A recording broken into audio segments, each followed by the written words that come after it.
দুর্নীতি। আমরা নির্বাচিত হলে সরকারের অফিস আদালতের সকল দুর্নীতি ৬০ দিনের মধ্যে বন্ধ করে দিব। এখানে বলে যাচ্ছি, আপনারা সাক্ষী হবেন। এই দিরাইয়ের গুরুত্বপূর্ণ ব্যক্তিরা এই কমিটিতে ঢুকবেন, দুর্নীতি বিরোধী কমিটিতে ঢুকবেন।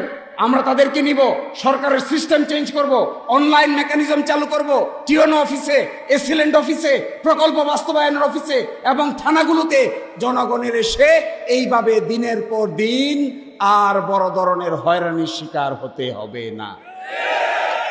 সাহস করে জিজ্ঞাসা করেন আমাকে, এটাও পারলাম কিনা।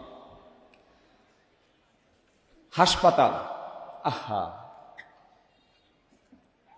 এক ভদ্রলোক বর্ণনা দিলেন ওই দিন যে দিরাই স্বাস্থ্যসেবা কেন্দ্রে নিয়ে গেছেন তার ওয়াইফকে। ডাক্তার কিছুক্ষণ পরীক্ষা নিরীক্ষা করে পাঠিয়ে দিছে বাড়িতে। এক হিন্দু ভদ্রলোক বলতেছেন আর কাঁদতেছেন। কিছুক্ষণ পরে আবার নিয়ে আসছেন, বলছে কোনো অসুবিধা নাই, বাড়িতে নিয়ে যান। মহিলাকে বাড়িতে নিয়ে গেছে, মহিলার পেইন শেষ হচ্ছে না, আবার নিয়ে গেছে। এইবার বলে ওসমানী মেডিকেল কলেজে যাইতে হবে। নিয়ে গেছে ওসমানী মেডিকেল কলেজে। প্রথম নিয়ে এক্সরে করে বলতেছে বাচ্চাটা মারা গেছে। আপনাদের কষ্ট হয় না? আপনাদের চোখে পানি আসে না?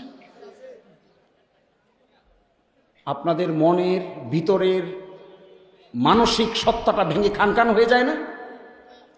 তো কি করব? রাজনীতি করব আমরা? এগুলো নিয়ে রাজনীতি? একটা গর্ভবতী মানুষের বাচ্চার, মহিলার সন্তান বাঁচবে কি বাঁচবে না, এগুলো নিয়ে কি রাজনৈতিক বক্তব্য চলে? এটা মানুষকে বাঁচাইতে হবে, ব্যবস্থা করতে হবে, হাসপাতাল লাগবে, চেঞ্জ করতে হবে। পাবলিক হাসপাতালে না হলে প্রাইভেট হাসপাতাল বানাইতে হবে, কম খরচের হাসপাতাল বানাইতে হবে, বিদেশ থেকে লোক আনতে হবে, এই দিরাইতে গড়ে তুলতে হবে, ইউনিয়নগুলোতে গড়ে তুলতে হবে, বড় বড় বাজারগুলোতে গড়ে তুলতে হবে, এই আকিল শাহ বাজারে বানাইতে হবে, এই বোয়ালিয়া বাজারে বানাইতে হবে, টানাখালী বাজারে বানাইতে হবে, শরীফপুর এখানে বানাইতে হবে, দিরাইতে বানাইতে হবে, ওইদিকে বানাইতে হবে, নিজগাঁওয়ে বানাইতে হবে, ওইদিকে রাহতলায় বানাইতে হবে, ওইদিকে সাল্লার গুঙ্গের গাঁয়ে বানাইতে হবে এবং সর্বশেষ শাসকাই বাজারে বানাইতে হবে। এই যদি হাসপাতাল ব্যবস্থাপনা গড়ে তোলা যায়, এইভাবে যদি প্রতিটা বাজারে বাজারে প্রাথমিক চিকিৎসা কেন্দ্র গড়ে তোলা যায়, মেডিকেল চিকিৎসা গড়ে তোলা যায়, এই জায়গায় যদি আমরা নার্স আনতে পারি, ডাক্তার আনতে পারি, ব্যবস্থা করতে পারি, তবেই রাজনীতি করে জনগণের সেবা করা সম্ভব হবে। আর না হইলে কিসের বক্তৃতা আর কিসের কি বলবো আপনাদেরকে? কি বক্তৃতা দিব বলেন? কিসের বক্তৃতা?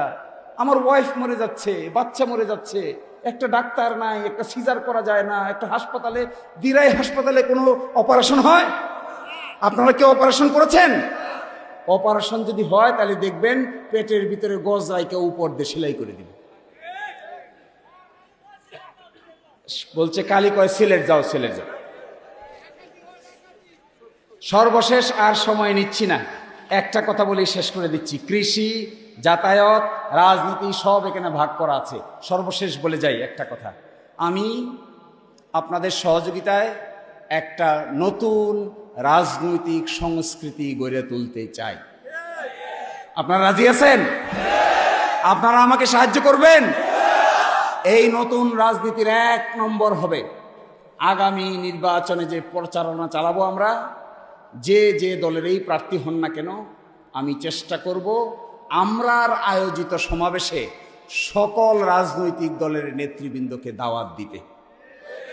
আমি এটা আশা করব অন্যরাও যে সমাবেশ আয়োজন করবেন, ওই সমাবেশে আমাদেরকে বক্তৃতা দেওয়ার সুযোগ করে দিবেন। এটা আশা করতে পারি? এই ধরনের রাজনীতি দেখলে আপনারা খুশি হবেন না বেজার হবেন? সেকেন্ড বলছি, আরেকটা ওয়াদা করে যাই, আল্লাহ তাআলার ফজিলতে আর আপনাদের দোয়ায় আমরা যদি নির্বাচিত হই, আমি ব্যক্তিগতভাবে কোনোদিনই সরকারি কোনো সুযোগ সুবিধা গ্রহণ করব না। এটা আমি আপনাদেরকে সাক্ষী রেখে বলে গেলাম। আমি আশা করব এই অঞ্চলে যারা সংসদ সদস্য প্রার্থী হবেন সকলেই জনগণের সামনে দাঁড়িয়ে বলবেন যে নির্বাচিত হওয়ার পরে গাড়ি, বাড়ি, প্রটোকল সরকার যেগুলো দিবে এইগুলো সবাই জনগণের জন্য উন্মুক্ত করে দেওয়া হবে। একটা গাড়ি এমপি সাহেব হলে একটা গাড়ি দেয়, জানেন সে কি গাড়ি?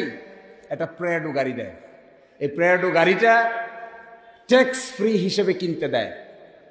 এই গাড়িটা নিয়ে যে কত দুর্নীতি হয়েছে এই দেশের রাজনীতিবিদরা করেছে, এগুলা বললে মাথা নিচে চলে যায়, আর দুঃখ কষ্টে দেখানোর কোনো জিনিস থাকে না। আমরা বলে যাচ্ছি ওই গাড়ির প্রতি আমাদের বিন্দু পরিমাণ কোনো লোভ নাই। ওই গাড়ির চাক্কা আর ওই গাড়ির প্যাডেল আর গাড়ির কালার আর সিটের প্রতি আমাদের বিন্দু পরিমাণ কোনো আকর্ষণ নাই। ওই গাড়ি যদি আমাদেরকে দেওয়া হয়, সরকারি কোষাগার থেকে এই গাড়ি যদি ব্যবহার করতে হয়, তাহলে এই গাড়ি ব্যবহার করবে দিরাই সাল্লার আপামর জনগণ। ব্যক্তিগতভাবে শিশির মনিরের গাড়ির কোনো প্রয়োজন নাই। যদি ব্যবহার করি, আমার গাড়ি আপনারা আটকাবেন। এই সরকারি গাড়ি ব্যবহার করে কোনোদিন যদি আমি এমপি হওয়ার পরে আপনাদের দরবারে আসি, আপনারা গাড়ি আটকাবেন। আটকায়ে আমাকে এক বিন্দু পরিমাণ নড়তে দিবেন না। জিজ্ঞাসা করবেন, আপনি বলেছিলেন গাড়ি ব্যবহার করবেন না, এখন যে গাড়ি ব্যবহার করেছেন, জবাব দেন। সেই দিন আমি আপনাদেরকে বিনয়ের সাথে এই জবাব দিতে চাইব যে গাড়ি ব্যবহার করতে চাই নাই, গাড়ি ব্যবহার করেছি। যদি আমি বুঝতে পারি আমি ভুল করেছি, আমি সঠিক করি নাই, আমি আপনাদেরকে সাহসের সাথে বলে দিচ্ছি, যা বলছি এ যদি আমার দ্বারাই ভায়োলেট হয়, আমি যদি এর ভায়োলেশন করি, আমি যদি এটা ভঙ্গ করি, আমি এমপি পদ থেকে স্বেচ্ছায় ইস্তফা দিয়ে চলে যাব। যদি কারো সাহস থাকে রাজনীতি করার ক্ষেত্রে, রাজনীতিবিদদের, আমি নিজের ভোগ বিলাসের চাইতেও রাজনীতিবিদদের সম্মান নিয়ে আমি খুবই চিন্তিত। কারণ গাঁও গ্রামে গেলে দেখা যায় বক্তৃতা দিচ্ছে রাজনীতিবিদ, আর পিছন দেয়া মানুষ বাটপার বলে কথা বলতেছে। আমি 300 কতটা গ্রামে গিয়েছি, বক্তব্য দিচ্ছে আমরা এখানে, পিছন থেকে এসে মানুষ মন্তব্য করছে, আমার কাছে ভিডিও রেকর্ড আছে। এই বক্তব্যের পরে একজন আরেকজনকে গল্প করছে যে কতজন তো কত কথা কইল, উনিও দেখি আরো কথা কয়, উনিও তো আগের মতো একই কাজ করবে, সুতরাং এদেরকে আর বিশ্বাস করা যায় না। ওই দিন মনে হয়েছিল আর নির্বাচন সেরে ঢাকায় গিয়া হেলিকপ্টারে ঢাকায় চলে যায়। কত অসম্মান, কত অশ্রদ্ধা, কত বেইজ্জতি আমাদের। বিশ্বাস করে না মানুষ বলে, রাজনীতিবিদরা এইভাবেই বলে। তো আমি আপনাদেরকে শেষ অনুরোধ করে যাই, দিরাই সাল্লা হিন্দু মুসলমানের বসবাস, দিরাই সাল্লা সকল ধর্ম মতের বসবাস, দিরাই সাল্লা ভাটি অঞ্চল হাওরের বসবাস। এই বসবাসতন জায়গাটাকে আমাদের মাতৃভূমি, এটা আপনার মাতৃভূমি, এটা আমার মাতৃভূমি, এটা মৌলানা সাহেবের মাতৃভূমি, এটা হুজুরের মাতৃভূমি, এটা হিন্দু ভদ্রলোকের মাতৃভূমি, এটা আমি মুসলমানের মাতৃভূমি। আমরা এই মাতৃভূমির অংশীদার, এই মাতৃভূমির জনগণ আমরা। এই জনগণেই বাংলাদেশে আমাদের কাছে দল মতের চাইতেও দিরাই সাল্লাই সবচাইতে বেশি গুরুত্বপূর্ণ। আমি সংকীর্ণ দলাদলিতে কখনোই ভালোবাসি না। কেন বাসি না এটা বলেই আমার বক্তব্য শেষ করে দিব।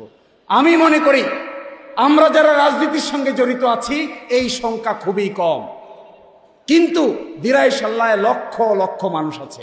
তাদের সকলের কল্যাণ করতে না পারলে, শুধু আমার একা কল্যাণ যদি আমি করতে চাই, এটা কোনোদিন জনগণের কল্যাণ হবে না। সকলকে নিয়ে পথ চলে, একসাথে এক বাক্যে দাঁড়িয়ে সকলকে নিয়ে পথ চলে আমরা একটা সুন্দর আগামীর বাংলাদেশের উদাহরণস্বরূপ এমন একটা সংসদীয় আসন তৈরি করতে চাই, যেন 299 আসনের লোকেরা রাজনীতি শিকার জন্য দিরাই সাল্লা এসে ঘুরে যেতে বাধ্য হয়। এই কাজ করার জন্য আপনারা আমাকে সাহায্য করবেন, সকলে আমাদেরকে সহযোগিতা করবেন। আপনাদের